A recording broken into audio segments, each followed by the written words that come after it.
Merci de votre présence. Bonsoir à tous. Direction Algérie où des pourparlers entre gouvernement et groupes armés, vous le savez, ont débuté hier sous l'égide de la médiation algérienne. Nos envoyés spéciaux nous indiquent que les groupes armés et la délégation gouvernementale se parlent directement depuis ce matin. Au programme de cette journée, 2 séances à huis clos en vue de l'adoption d'une feuille de route consensuelle. Idrissa Traoré, Yaya Konaté, compte rendu. Après la séance inaugurale, place au débat.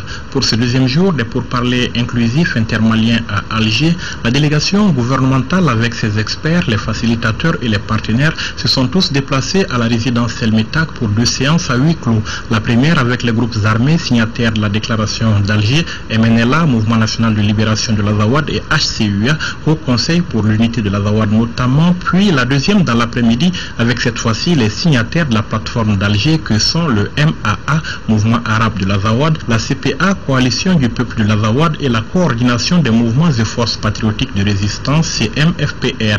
Première étape de ces discussions directes, s'entendre déjà sur ce qui constituera la feuille de route. Après la grande cérémonie d'hier, aujourd'hui, nous avons commencé à nous parler entre Maliens. Nous avons noté qu'il y a un esprit de part et d'autre d'aller de l'avant. D'arriver à un accord, il y a un engagement fort de part et d'autre, mais cependant avant d'avancer davantage dans les négociations, il est important que nous nous mettions d'accord sur le cadre de négociation. Il y a un document important qui est maintenant soumis aux partis que nous sommes en train de discuter, qui est la feuille de route. Feuille de route, c'est simple, c'est un document qui nous permet de nous mettre d'accord sur les grands principes qui vont présider le processus, mais aussi de se mettre d'accord sur les matières et les sujets à discuter, qui sont essentiellement des sujets et des matières qui ont été déjà définis par les accords de Ouagadougou. Ensuite, de se mettre d'accord sur la structure des négociations et les cadres qui vont nous permettre d'organiser ce dialogue, et puis de se mettre d'accord sur un calendrier. Près de 2 heures d'échange avec chacun des groupes et au sortir, la même appréciation. Les rencontres du jour se sont déroulées dans une très grande convivialité et la bonne entente. C'était très bien, il n'y a pas de problème. Ça a été vraiment, c'était dans un respect total de l'un et de l'autre. Donc, je pense que si nous continuons comme ça, nous finirons par avoir quelque chose de potentiel, en tout cas quelque chose de consensuel et quelque chose de positif. L'ambiance est conviviale entre la partie malienne, nous-mêmes et la médiation. Je pense que les déclarations qui ont été faites hier à l'ouverture prouvent que chaque mouvement a fait un pas vers une solution négociée, une solution politique aux problèmes qui se posent à la République du Mali. Des observations et suggestions des uns et des autres sortira une feuille de route consensuelle qui permettra d'aborder la suite des événements avec beaucoup de sérénité. Retour sur l'accord de coopération militaire entre le Mali et la France. Les 2 pays ont signé hier le traité de coopération en matière de défense. Le document, paraphé par les 2 ministres de la Défense, permet à la France d'obtenir une base juridique pour sa présence militaire au Mali après l'opération Serval. Juste après la signature de ce nouvel accord, le président Ibrahim Boubacar Keïta a reçu les 2 ministres. Ibrahim Traoré, compte rendu. Après de nombreux reports, le Mali et la France signent enfin le traité de coopération en matière de défense. Le contenu du document intégral n'est pas rendu public pour l'instant. Le ministre français de la Défense a tenu à préciser face à la presse que le but de ce nouvel accord de coopération militaire est de toiletter le précédent accord qui existait depuis 1985. Il s'agit également de revoir la collaboration en matière de défense à l'aune du nouveau contexte sécuritaire au Mali. Ça n'a rien à voir avec l'accord opérationnel. Il faut bien s'entendre. Il y a un accord opérationnel qui existe depuis le mois de mars 2013 pour les opérations qui sont en cours. Le traité de coopération est un cadre beaucoup plus vaste et beaucoup plus sur la longue durée. Ça veut dire le cadre de la coopération en matière de formation, d'équipement, de communication. Et ça veut dire aussi avoir les garanties juridiques pour les personnels militaires français présents ici au Mali ou pour les personnels maliens présents en France. Après la signature du document, Jean-Yves Le Drian et son homologue malien se sont rendus à Kourouba pour y rencontrer le président de la République. Au menu de leur entrevue, les grandes lignes de ce nouvel accord qui permettra à la France d'obtenir une base juridique pour sa présence militaire au Mali après l'opération Serval. Le nouveau dispositif français intégrera un plan régional élargi à plusieurs pays et comptera 3000 militaires dont une grande partie restera positionnée au Mali. L'intervention française a permis au Mali de retrouver sa liberté et son intégrité.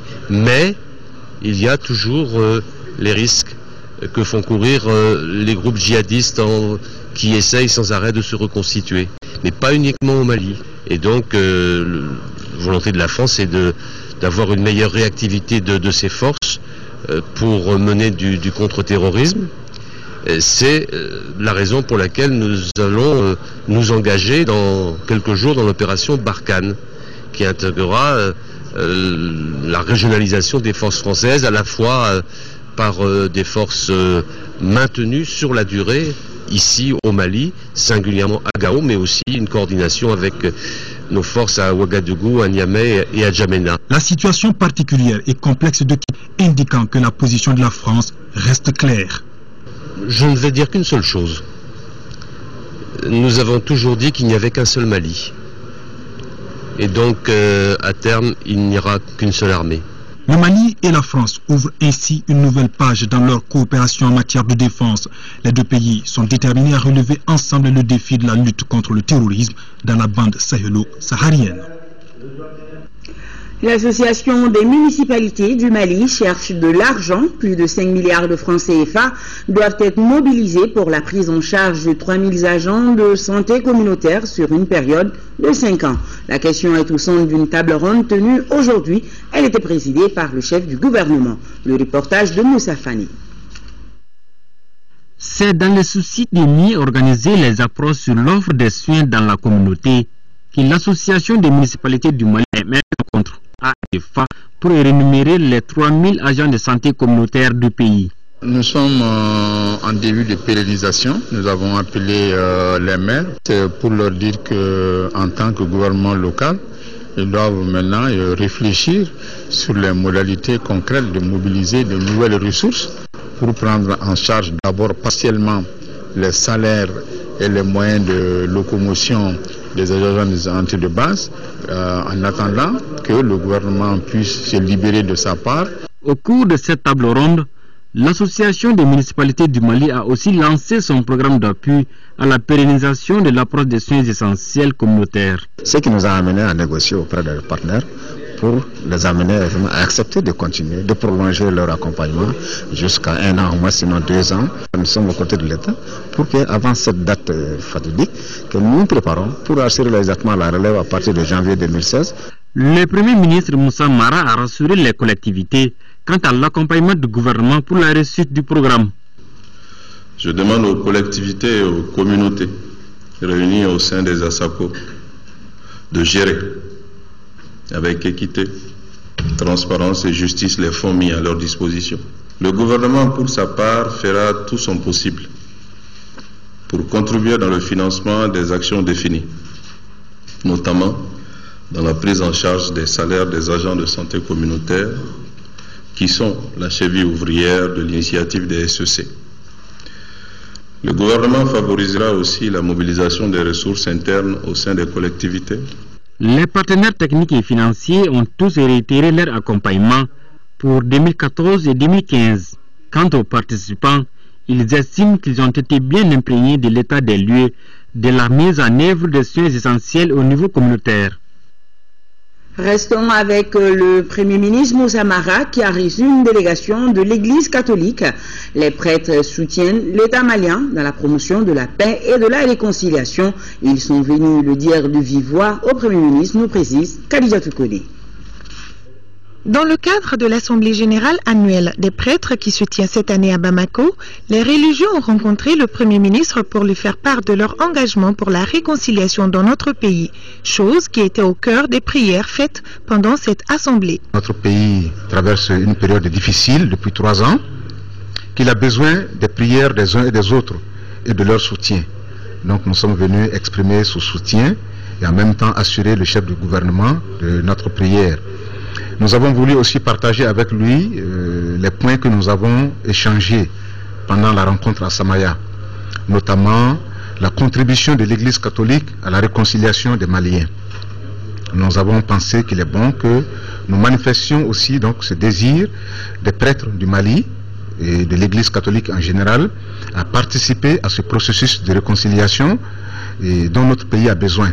Nous avons également parlé un peu de nos relations avec l'administration civile sur le terrain, des rapports que nous pouvons mener avec cette administration pour le bien-être des populations. Selon les hôtes du Premier ministre Moussa Mara, la réconciliation, ce mot qui est sur toutes les lèvres aujourd'hui au Mali, doit être enfin dans les cœurs pour que notre pays puisse retrouver définitivement la cohésion et l'entente sociale. Moussa Mara, pour lui, il n'y a pas de réconciliation sans vérité, sans justice et sans pardon. Cette œuvre n'est pas seulement une œuvre pastorale, c'est une œuvre patriotique.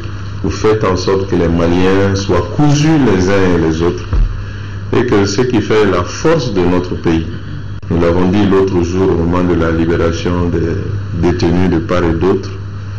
Nous nous sommes exprimés à nos frères des groupes armés qui venaient d'être libérés pour leur porter le message de paix de l'État. Et c'est ce message de paix de l'État que la délégation gouvernementale, lors des pourparlers d'Algérie, est en train de porter. Et c'est cette entente et cette unité que nous allons chercher en Algérie. Et nous espérons que tous ceux qui sont autour de la table là-bas entendent ce message pour toujours amener les uns et les autres à comprendre, à pardonner, à accepter l'autre dans toute sa diversité et à lui donner la main pour construire un Mali de paix et de prospérité. Le Premier ministre a vivement salué cette initiative de l'Église catholique. Il a également réitéré toute la disponibilité de l'État malien pour accompagner toutes les bonnes actions qui mènent à la paix et à la réconciliation. 2 livres ont été également remis à Moussa Mara au cours de cette rencontre. Des livres qui parlent de la position de l'Église dans la question du genre et le bon comportement de la population. Toujours dans l'agenda des audiences de ce journal, direction le Conseil économique, social et culturel. Jamil Bitar a reçu successivement en audience une délégation du réseau des jeunes leaders pour l'atteinte des OMD, la COMAG et le Parlement mondial de la jeunesse pour l'eau. Fatmata Kone, compte rendu. Le compte rendu du Forum de New York sur les OMD, une rencontre tenue les 2 et 3 juin dernier, voilà l'objet de l'audience que le président du Conseil économique, social et culturel a accordé aux jeunes leaders des Nations Unies pour l'atteinte des OMD. À ce forum, il y a eu un appel mondial de la jeunesse qui a été adopté et qui doit faire, dont nous devons faire une large division pour le positionnement des jeunes dans les OMD post-2015. Après cette délégation, ce fut au tour des femmes d'être reçues par Jamil Bitar. Nous estimons que nous sommes des spécialistes en la matière et nous pourrions apporter, n'est-ce pas, toute l'information et la connaissance nécessaire autour de cette problématique pour que les droits des enfants puissent être des droits effectifs au Mali. Autre sujet évoqué, l'accès à l'eau potable. Le Parlement mondial de la jeunesse pour l'eau était venu échanger sur le rôle et les missions de son organisation. Nous, notre accompagnement, c'est appuyer la jeunesse dans le cadre de la mise en œuvre de projets dans le domaine de l'eau, de l'assainissement et de l'environnement, du développement durable en général. Donc nous sommes dotés aujourd'hui de ce pouvoir d'accompagner les jeunes. La journée du jeudi au Conseil économique, social et culturel a été consacrée à différents domaines prioritaires. Il s'agit de l'accès à l'eau potable et une éducation de qualité. Rencontre entre le ministre du Travail et de la fonction publique chargé des relations avec les institutions et le président du Conseil national du patronat. Cette séance de travail s'inscrit dans la suite logique de la tournée des institutions initiée par le ministère. Mahamadou Doumbia. Rétablir des relations de bonne collaboration entre le ministère du Travail et de la fonction publique chargé des relations avec les institutions, tel est le contenu de cette réunion à huis clos avec le président du Conseil national du patronat du Mali. Nous avons parlé un peu de la relecture du Code du travail. Nous avons parlé aussi de l'évaluation du pacte. Nous avons parlé aussi de tout ce qui concerne le monde du travail. Donc c'est un partenariat entre le ministère du Travail et le Conseil national du patronat. Inscrit dans la suite logique du renforcement de la coopération avec les institutions, cette rencontre a été très utile car de part et d'autre, ce sont des relations de confiance qui s'instaurent entre le département en charge du travail de la fonction publique, chargé des relations avec les institutions, et le Conseil national du patronat du Mali. Je suis venu proposer aussi aux employeurs notre disponibilité de nous impliquer nous aussi pour que l'État perçoive mieux et que dans l'opinion, on considère le privé comme effectivement le moteur du développement et que l'entreprise est vraiment le terreau de l'emploi. Parce que nous avons des options qui le disent, mais qui ne donnent pas la dimension pour l'expression du secteur privé, très souvent, et qui considèrent l'entreprise comme du privé, alors que c'est le moteur véritable de l'économie. Puisque le privé constitue un secteur très important pour notre économie nationale, cette rencontre était plus que nécessaire. D'autres rencontres avec d'autres institutions sont prévues dans les quelques jours à venir. Le ministre de la Justice est dans la région de Sikasso. Mohamed Ali Bachili annonce que les populations du village de Lamine Bambala auront désormais le titre foncier de leur village. Une nouvelle accueillie avec une grande joie par les populations. Au RTM Sikasso, Idrissa Goulou Sissoko. La spéculation foncière a atteint des proportions inquiétantes dans notre pays. En effet, les populations de Lamine Bambala, à 3 km de la ville de Sikasso, ne savaient pas à quel sein se vouer. Elles étaient sommées par une agence immobilière de déguerpir les terres de leurs ancêtres au motif qu'elles étaient détentrices du titre foncier de leurs terres. Le chef de village a saisi les autorités d'une situation grave, très grave, presque inédite au Mali. Les services domaniaux de Sikasso ont émis un titre foncier, non pas seulement sur les terres agricoles de ce village, mais sur les domiciles, le site habité par les citoyens de ce village. L'article 43 du Code domanial et foncier dit exactement ceci. La propriété foncière coutumière, collective ou individuelle est confirmée par la présente loi. C'est-à-dire que les paysans n'ont même pas allé à faire autre chose. C'est reconnu que c'est à eux, c'est confirmé. Ils n'ont pas besoin d'aller pour que le juge leur dise c'est pour vous. En venant annoncer cette nouvelle, les autorités nationales veulent faire comprendre à tous que certaines pratiques ne seront plus tolérées. Quels que soient les endroits, ce genre de situation, nous allons nous déplacer. C'est dans nos vocations, il faut que les choses soient claires et que les gens se le tiennent pour dit. L'État n'acceptera pas ça. Il a rencontré certains cadres de la région. Il a instruit au procureur de la République d'ouvrir une enquête sur ces spéculations. Autres populations enchantées, ce sont celles de Nampala et de Sokolo. Elles ont inauguré hier les nouvelles infrastructures et réalisées dans le cadre du programme d'urgence pour la relance du développement des régions du Nord. Les nouveaux bâtiments et ceux réhabilités ont coûté au gouvernement et à ses partenaires plus de 240 millions de francs CFA. De Ségou, nous en fait le point avec Dougou Fanatraoui.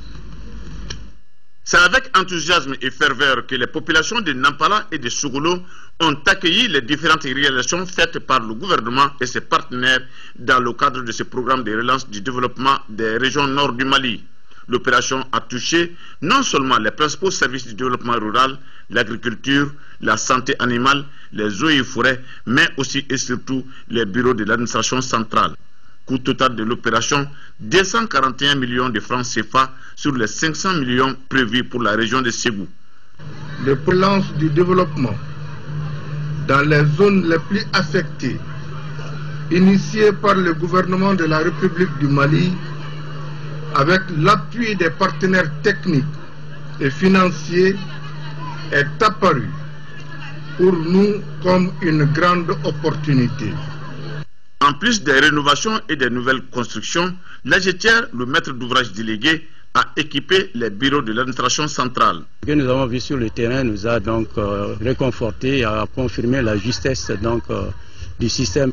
Les populations bénéficiaires se sont réjouies de cette marque du gouvernement du Mali, gouvernement qui a toujours été soucieux de leur développement. D'ailleurs, les sous-préfets de Nampala et de Sogolo ont reçu chacun un nouveau véhicule des mains du gouverneur des régions. Vraiment, nous sommes très contents parce qu'après avoir vu tous ces bâtiments, ça va permettre quand même de voir l'image de l'État. Nous sommes très heureux de vous accueillir aujourd'hui à Sogolo.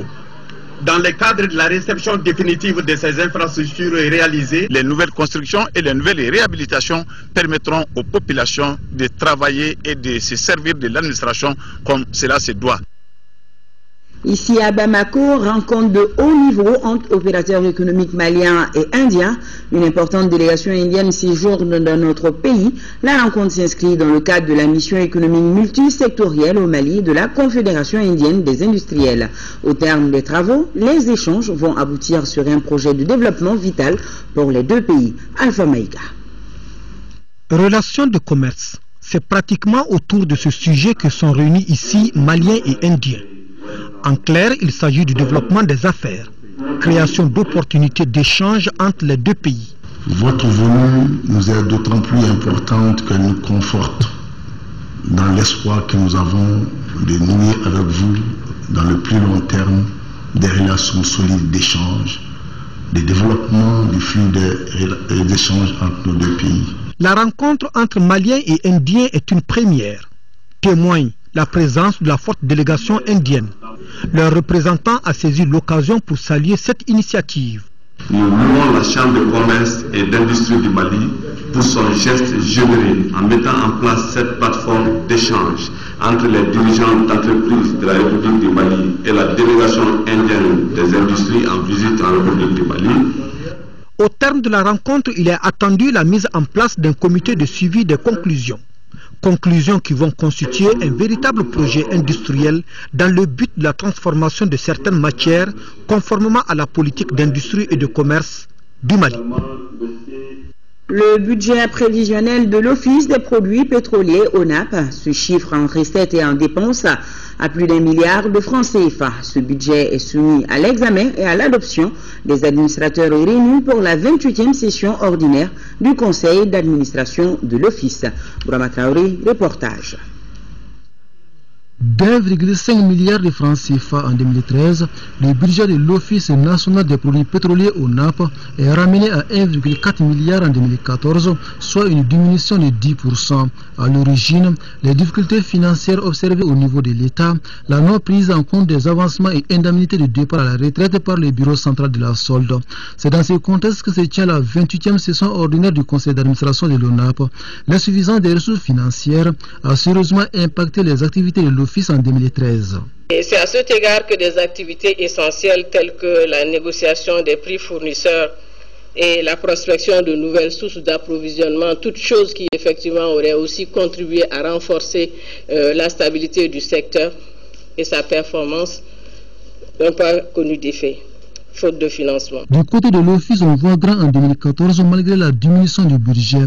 Parmi les sentiers, la constitution du stock national de sécurité en produits pétroliers. Cela nécessitera la construction de capacités de stockage, c'est-à-dire de dépôts d'hydrocarbures, et ça nous conduira à faire passer tous les produits par les dépôts qui existent lorsqu'ils seront construits. Et nous avons aussi le souci de protéger le pouvoir d'achat du consommateur par rapport aux variations des cours du pétrole que nous ne maîtrisons pas, que nous ne fixons pas. En attendant, l'ONAP a de quoi être fier. En 2013, malgré le contexte socio-économique difficile, la structure a pu réaliser certaines activités. Notamment le contrôle de qualité des produits pétroliers, également l'établissement des statistiques pétrolières.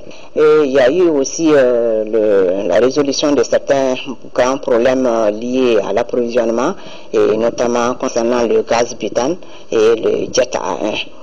De cette 28e session ordinaire de l'ONAP doivent sortir des décisions importantes susceptibles de doter l'Office de moyens adéquats lui permettant de remplir correctement ses missions. Un mot encore sur les pourparlers d'Alger. Les partis unis pour la République portent à l'attention de la communauté nationale et internationale leur soutien aux pourparlers intermaliens d'Alger.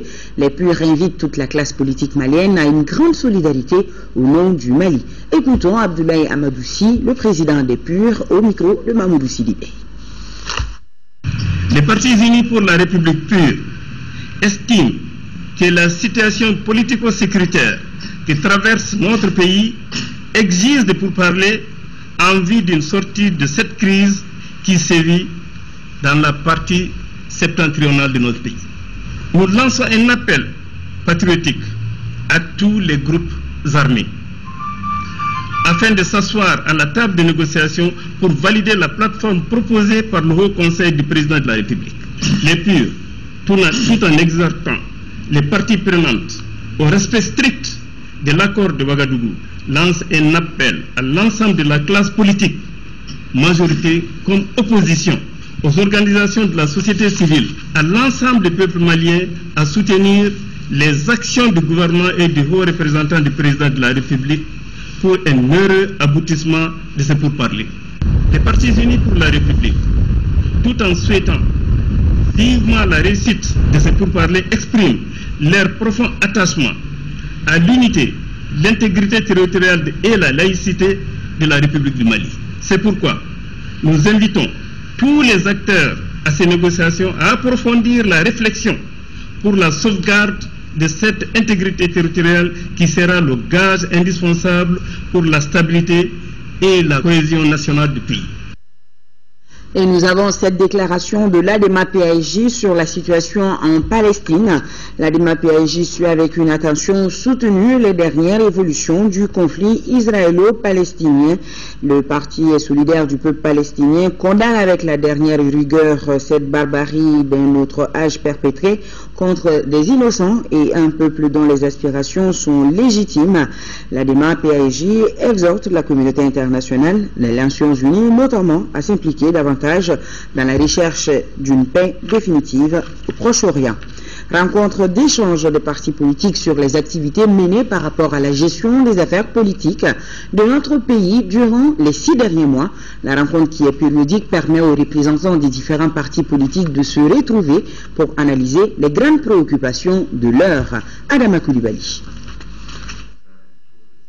La présente rencontre va faire la relecture du plan d'action 2014 des activités politiques pouvant servir d'amener la paix pour toujours dans notre pays. La rencontre pour ces organisateurs est un cadre approprié pour les acteurs politiques de pouvoir évaluer ce que fait la classe politique dans la bonne gestion de la démocratie multipartite, mais aussi évaluer l'impact de la fondation du Centre malien pour le dialogue interparti et la démocratie dans l'encadrement du jeu démocratique au Mali. L'expérience douloureuse que le Mali traverse et la volonté politique ferme avec laquelle les Maliens s'engagent pour en sortir représente pour nous un signal fort que la démocratie est en train de se enraciner dans la culture politique malienne.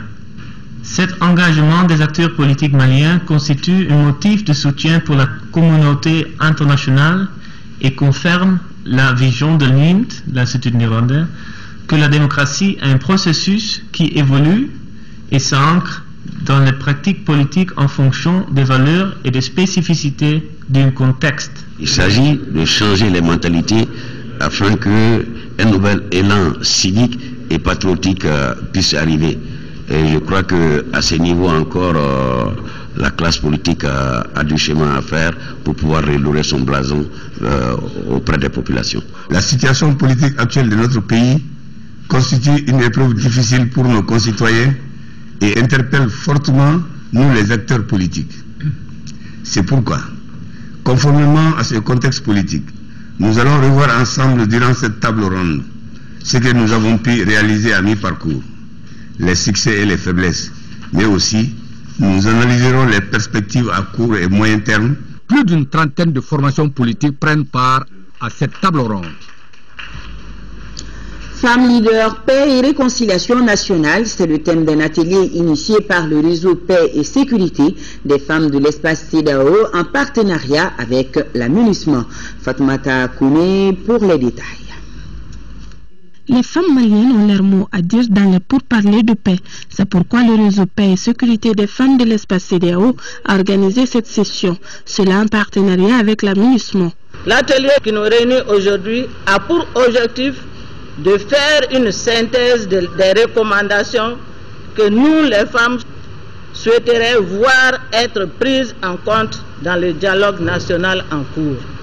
Nous le savons, une paix durable ne peut être qu'une paix inclusive. Elle ne peut être instaurée que lorsque les femmes et les hommes sont présents autour de la table des négociations.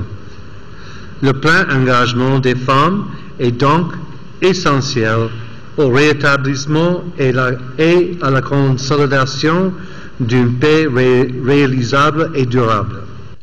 Différents modules seront exposés durant 2 jours. Il s'agit des textes relatifs au dialogue national et au pourparlers inclusif de paix, l'accord de Ouagadougou, accord de cessez-le-feu, déclaration d'Alger sont également à l'affiche.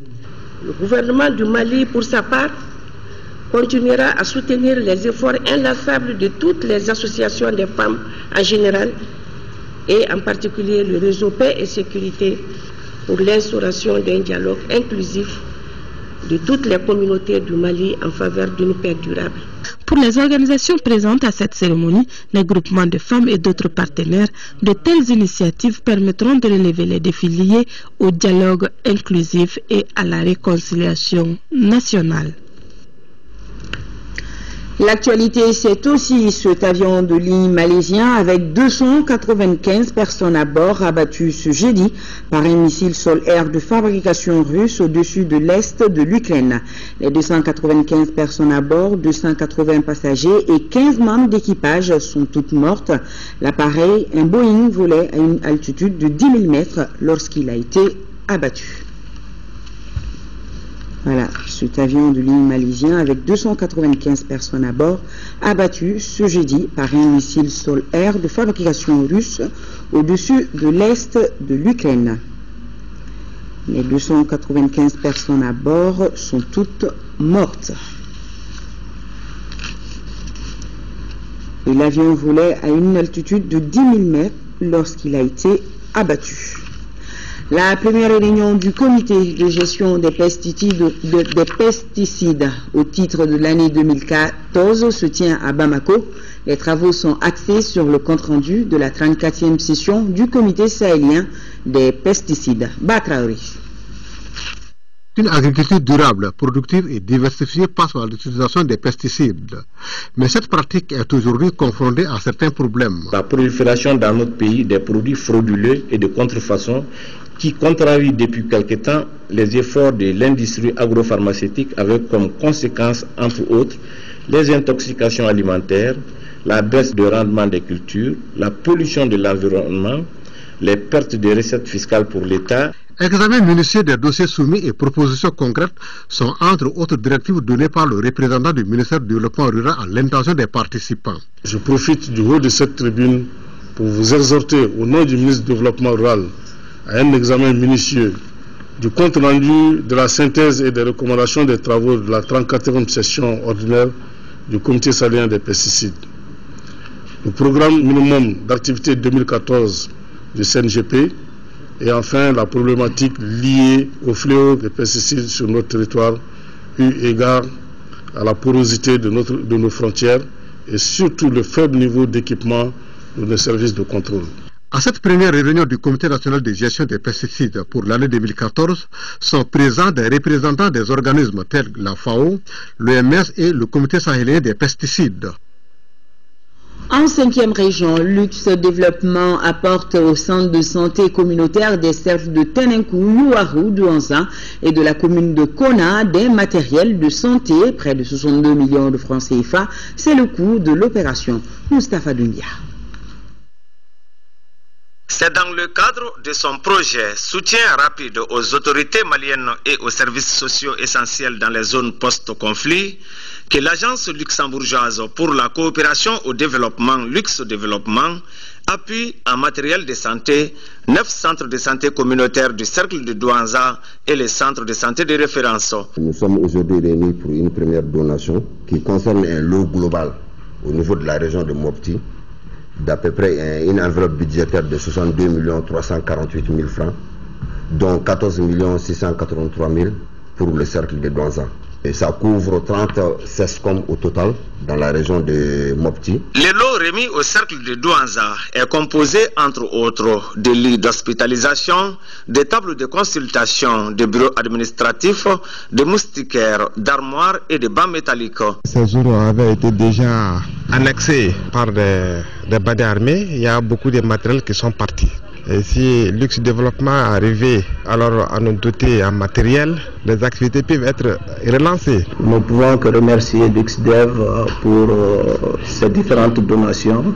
Et l'appel que je lance à la présence des directeurs techniques et des présidents des ASACO ici, de faire bon usage de ce matériel. Le projet soutien rapide aux autorités maliennes et aux services sociaux essentiels dans les zones post-conflit est financé par l'Union européenne pour une durée de 18 mois.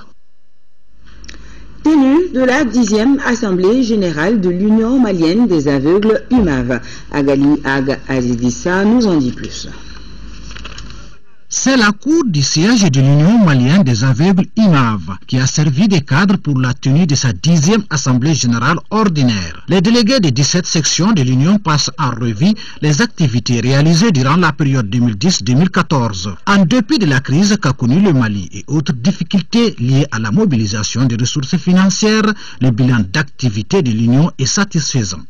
Nous avons construit un lycée qui est en voie d'achèvement.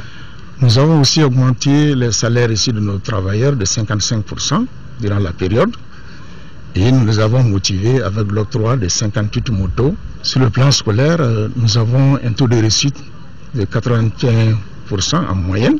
Nous avons réalisé plus de 5000 consultations ophtalmologiques et nous avons offert des verres correcteurs à un prix social à plus de 6000 personnes. Fidèle à sa mission d'éradication de la cécité et d'assurer le bien-être des handicapés visuels, l'UMAV entend relever certains défis. D'abord, il faut scolariser le maximum d'enfants. C'est leur droit à l'éducation, comme tous les autres enfants. Le deuxième défi, c'est l'emploi. Nous avons beaucoup de jeunes diplômés qui n'ont pas d'emploi aujourd'hui. Et le troisième défi, il s'agit pour nous de récupérer les deux perdus scolaires, les déscolariser, leur faire apprendre des métiers, pour qu'ils puissent vivre à la sueur de leur front. L'État malien poursuivra ses efforts pour prendre en compte la dimension du handicap dans les politiques publiques. Une nouvelle instance dirigeante de l'UMAV sera mise en place à l'issue de cette Assemblée générale. Remise de chèques au ministère des Sports. L'entreprise qui effectue les travaux de la route Bamako-Ségou vient d'offrir 10 millions de francs CFA au ministère des Sports. Cette remise intervient à la veille des Jeux Olympiques de la jeunesse, deuxième du genre, qui doivent se tenir en Chine. Abdul Karim Kaba. 10 millions de francs CFA, c'est la contribution de l'entreprise chinoise China Road Bridge Corporation, CRBC, pour aider le gouvernement en vue de la participation du Mali aux deuxièmes Jeux Olympiques de la jeunesse. Ces Jeux auront lieu à Nanjing, en Chine, du 16 au 28 août prochain. D'où la motivation de l'entreprise CRBC. Il s'agit là d'une destination en Chine, chez nous, notre pays natal. Donc, spontanément, nous avons pensé à faire quelque chose pour exprimer nos soutiens, nos bons voeux à nos jeunes amis maliens, jeunes représentants du peuple malien, de passer de bons séjours chez nous. Le geste que notre entreprise a fait, c'est un geste d'amitié, un geste d'attachement pour le ministère, la jeunesse du Malien et le peuple du Malien. Le premier responsable des sports a salué ces gestes et saisi l'occasion pour lancer un appel à d'autres partenaires. Cette cérémonie, pour moi, a une symbolique profonde. Nous avons dit que CRBC, c'est une entreprise chinoise. Le représentant de l'ambassadeur vient de dire qu'il y a d'autres entreprises chinoises qui opèrent au Mali. Donc c'est un appel à ces entreprises. Mais l'appel va au-delà. Il s'agit des Maliens qui voyagent. Nous avons également beaucoup d'entreprises maliennes. C'est un appel à toutes ces entreprises de soutenir les efforts du département les efforts du gouvernement pour soutenir le sport. Le deuxième Jeux olympiques de la jeunesse à Nanjing en Chine verront la participation de 204 nations avec 3808 athlètes. Le Mali sera présent dans 3 disciplines, à savoir la natation, l'athlétisme et le taekwondo. Et bonne chance bien sûr au Mali. Les demi-finales de la Coupe du Mali de football 54e édition se jouent demain vendredi et samedi. Les 4 équipes concernées ont reçu ce matin des équipements. Khalifa Nama Traoré était sur place.